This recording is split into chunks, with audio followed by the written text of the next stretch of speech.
पहले वीडियो को लाइक और शेयर के साथ साथ चैनल को सब्सक्राइब और बेल आइकन को प्रेस जरूर कर दें। So let's start the film with फिल्मी भूत।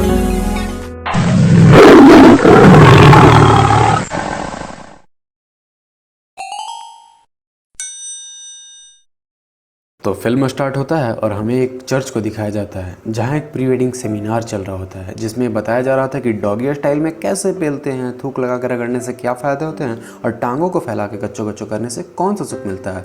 यहाँ बहुत सारे कपल्स यही ज्ञान लेने आए थे।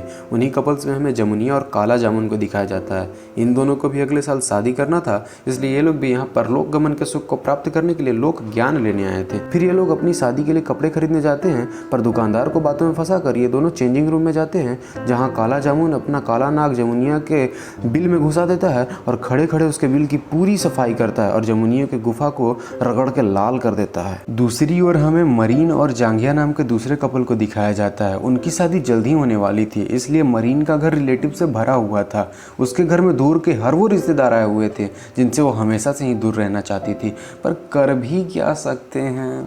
आगे हम देखते हैं कि जमुनिया अपने बॉयफ्रेंड काला जामुन को अपने बाबूजी से मिलवाने अपने घर ले जा रही थी, पर जमुनवा की फटकी 64 हुई पड़ी थी, क्योंकि जमुनिया के बाबूजी बहुत ज़्यादा स्ट्रिक्ट थे और उनके लिए जीवन में 3 स्तंभ बहुत ज़्यादा मायने रखते थे, जो थे परंपरा, प्रतिष्ठा और अनुशासन। हाँ, खैर फिर सब लोग मिलकर के लंच की परंपरा को प्रतिष्ठा और अनुशासन के साथ आगे बढ़ाते हैं और पेट भर खाना खाते हैं। फिर जमुनिया अपने बॉयफ्रेंड काला जामुन के साथ अपने चीचा के घर जाती है, जहां रिलेटिव्स भरे पड़े थे। फिर वो अपनी चीचा जादी और अपने सबसे करीबी मरीन से मिलती है। मरीन उसे उसकी वेडिंग ड्रेस लहंगा चोली दिखाती है। तब जमुनिया कहती है कि दीदिया एक बार लहंगा चोली के साथ पहन के देख लूँ क्या। तब मरीन कहती है देख ले देख ले। फिर लहंगा चोली के साथ पहनने के बाद वाकई जमुनिया बहुत खूबसूरत दिख रही थी, पर तभी हम देखते हैं कि मरीन अपने आप को रोक नहीं पाती है और जमुनिया के चोली की तरफ हाथ बढ़ाती है और दोनों जवानी के रस से भरे और फूले फले जोबनों को पकड़कर दबाने लगती है और फिर दोनों शर्मा जाती हैं। हाय शर्मा जी की लड़कियां कितनी शर्मीली हैं, मजा आ गया वाओ। तभी सीन को आगे नाइट में शिफ्ट कर दिया जाता है, जहाँ जमुनिया के बाबूजी काला जामुन को अलग कमरे में सुला देते हैं, पर काला जामुन इस बात से निराश हो जाते हैं क्योंकि वो तो आज आए ही थे जमुनिया की गुफा में रगड़म रगड़ाई करने। फिर अगले दिन दोनों कपल अपनी एक दोस्त टपकी से मिलने जाते हैं, जो कि पढ़ लिख के एक फ्लाइट अटेंडेंट बन चुकी थी। टपकी बताती है कि उसका कोई बॉयफ्रेंड नहीं है, तो क्या वो जीजा जमुनवा के छोटे भाई को बता सकती है। जिस पर जमुनवा कहता है कि वो अपने माता पिता का इकलौता औलाद है, बाहर से नामर्द जरूर दिखता है पर अंदर से फौलाद है। जिस पर जमुनिया कहती है चल झूठे। ये सुनकर सब लोग जमुनवा पे हंसने लगते हैं और जमुनवा का मुंह देखने लायक हो जाता है। जब तक वे लोग घर लौटते हैं तब तक रात हो चुकी थी। जमुनिया काफ़ी थक चुकी थी, इसलिए सोने जा रही थी, पर तभी उसकी बड़ी बहन जोई उसके बच्चों के साथ रोते हुए उनके घर आती है। उसे उसका हस्बैंड मरे जिए खूब मारता था, इसलिए वो अपनी जान बचाकर बाबूजी के घर आई हुई थी। जोई और उसका हस्बैंड के बीच अक्सर ये छोटे मोटे मारपीट होना आम बात है, पर कभी कभी तो जुर्म और तशद्दुद की हद हो जाती थी और जोई का हस्बैंड उन लोगों को नंगा करके घर से बाहर निकालने लगता था। तब वो अपने बच्चों के साथ अपने बाबूजी के घर आ जाया करती थी, पर बाबूजी क्या घंटा कुछ नहीं कर पाते थे क्योंकि ये उन दोनों के आपसी मामला था। फिर उस रात को जमुनिया अपने कमरे में जोई को सुला देती है और खुद जमुनवा के कमरे में जाकर सो जाती है। काला जामुन भी मजा मारने के लिए उछलने लगता है, पर जमुनिया घपाघप करने से मना कर देती है क्योंकि बगल वाले कमरे में सो रहे जोई के बच्चे उन्हें घपाघप करते सुन सकते हैं। कोई और चारा नहीं होने की वजह से जमुनवा भी हिलाकर सो जाता है। सच ही कहा गया है, मर्द और कुत्ते दोनों ही सेक्स के लिए भटकते रहते हैं, पर मिलता क्या है, घंटा। अगले दिन चारों नपुंसक एक साथ कार्ड बांटने जाते हैं। उसी रात जोई का हस्बैंड बाबूजी के घर आता है और जोई को अपने साथ ले जाता है। जाते समय बाबूजी जोई के हस्बैंड को हिदायत देते हैं कि अगर मेरी बेटी के बुंड को पेल कर ऐसा भटूरा बनाया या फिर एक बार और हाथ उठाई तो ठीक नहीं होगा दामाद जी।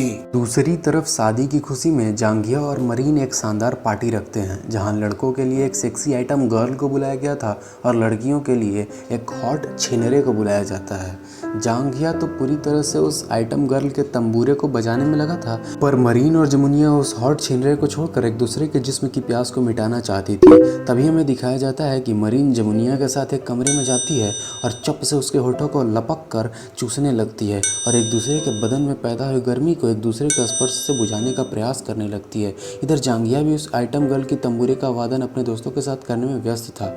अगले दिन चारों बड़ा आरामदायक और आनंदित महसूस कर रहे थे। फिर वे लोग झरना घूमने जाते हैं और वहीं पर अपने अपने गर्लफ्रेंड्स के सूखे झरनों से पानी निकालने में लग जाते हैं और दोनों साहिबजादियाँ भी आह आह की मधुर ध्वनि के साथ वातावरण को गुंजायमान कर रही होती हैं और एक दूसरे के ओठों को चूस और चाट कर एक दूसरे के दर्द को बांट रही होती हैं। फिर सब अपने अपने शरीर का रस को निकाल कर घर लौट रहे होते हैं। रास्ते में जांघिया गाड़ी से उतर जाता है। उसे गुस्साए हुए देखकर मरीन भी गाड़ी से उतर जाती है और जांघिया से पूछती है, क्या हुआ मेरे जान, राजा तुम क्यों गुस्सा हो? जिस पर जांघिया कहता है, साली छिनरी, पहले तुम मुझे ये बता, तो उस जमुनिया के साथ चुमा चाटी क्यों कर रही थी? जिस पर मरीन रोने लगती है और वहाँ से चली जाती है। फिर रात में मरी और जमुनिया एक दूसरे से अपने इस लेस्बियन लव के बारे में बात कर रही होती हैं। ये दोनों बचपन से ही एक दूसरे के शरीर से प्यार करती थी।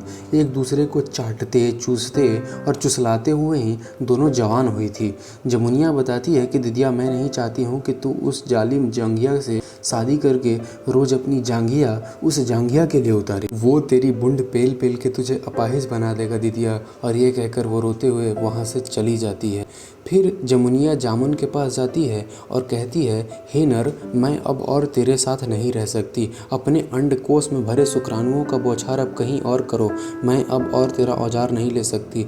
Breakup breakup breakup. ये सुनते ही काला जामुन बिलार जैसा मुंह बना लेता है और दुखी मन से बोरिया बिस्तर समेट कर वहाँ से चला जाता है। दूसरी तरफ जमुनिया अपने कमरे में जाकर पुराने एल्बम्स को देखने लगती है और मरीन के फोटोज़ को देखते हुए रोने लगती है और गाने लगती है कि मेरी प्यारी बहनिया बनेगी दुल्हनिया, सज के आएंगे दूल्हे राजा, दोनों संतरे दबाएंगे दूल्हे राजा, छेद में अंगुली घुसाएंगे दूल्हे राजा, बहनिया को तड़पाएंगे दूल्हे राजा, बहनिया के मुंह से बजेगा आह आह का बाजा।